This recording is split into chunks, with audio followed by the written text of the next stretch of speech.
After 41 years, I've retired from broadcast news. And the following story is one of my favorites from my 18 years here at NBC 15 News. I hope you enjoy it. I am 35 years old. I am divorced, and I live in a van down by the river. In its 40-year history, some of the biggest laughs have come from Madison's biggest star. There's you there!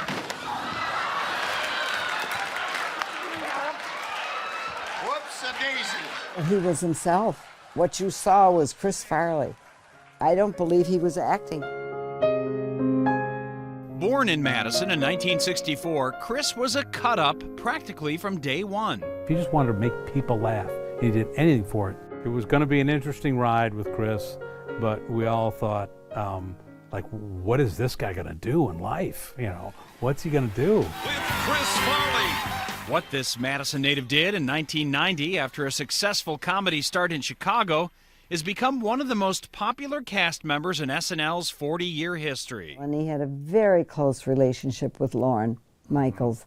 His mom and brother Tom look back on his life and career, success that surprised even him. Chris would always say, "This isn't happening to me. This is amazing. This is amazing." Uh-oh, pump up the jam. Yes. He said to me once, he said, you know, Tommy, you know, you gotta, it's all about risks. It's like the next thing out of your mouth could be the funniest thing in the world or could go over like a fart in church. And you don't care. You just say it. Hi. Welcome to the Chris Farley Show. Tom says a lot of his brother's most memorable SNL sketches were pretty darn familiar to Tom from their childhood. Did you see Die Hard? I couldn't believe that he was being paid for this because he did this to me every night going to bed. Remember that movie we just watched? Yeah, like we just turned the TV off, Chris, I know. I mean, it missed a question. That's what I called him. Hey, you remember when you were with the Beatles? And there were other familiar characters, too. I don't own a toothbrush or let my scabs heal. In almost every one of those loud characters, there you saw my dad. There was always, you know, my dad was this loud kind of, just center of the universe kind of guy. And that Chippendales dancer. Tom had also seen that character long before Chris was famous. My buddies would nudge me. It's like, look at your brother. And he'd be all on the dance floor with his shirt off, whipping it around to some, piped-in music. So when I saw Chippendales Dancer, I'm like, well, I've seen this act since I was 10 years old. His mom will never forget her reaction. That was the first show that we had seen. And I looked at my husband, Tom, the tears are rolling down my face, and it wasn't from laughter. I thought, oh, he's going to lose his pants on national television. Oh, my Lord, I'm going to have to wear a bag over my head wherever I go. I was just stunned. But it was a classic.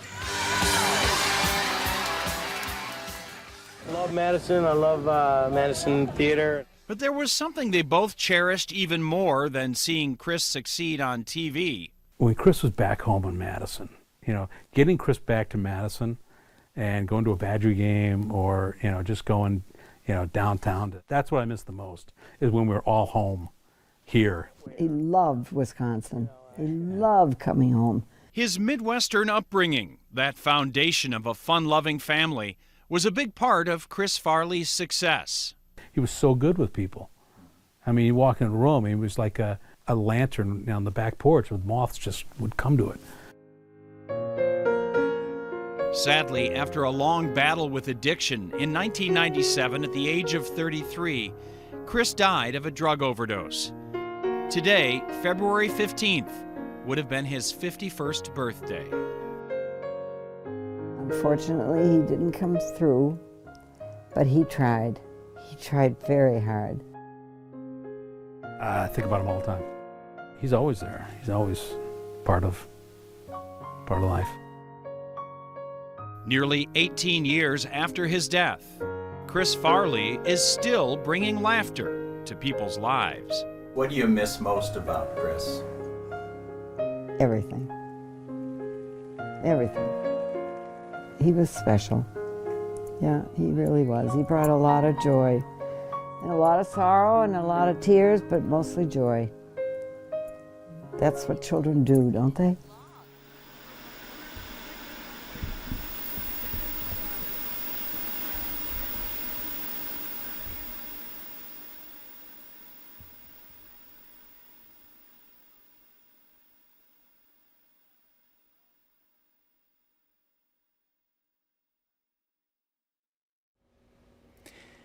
Thank you so much for watching over the years and for all of the kind messages over the months since I announced my retirement. I really appreciate it. And I've just felt so fortunate to have had the privilege to be someone you've turned to for news and information over the past 18 years.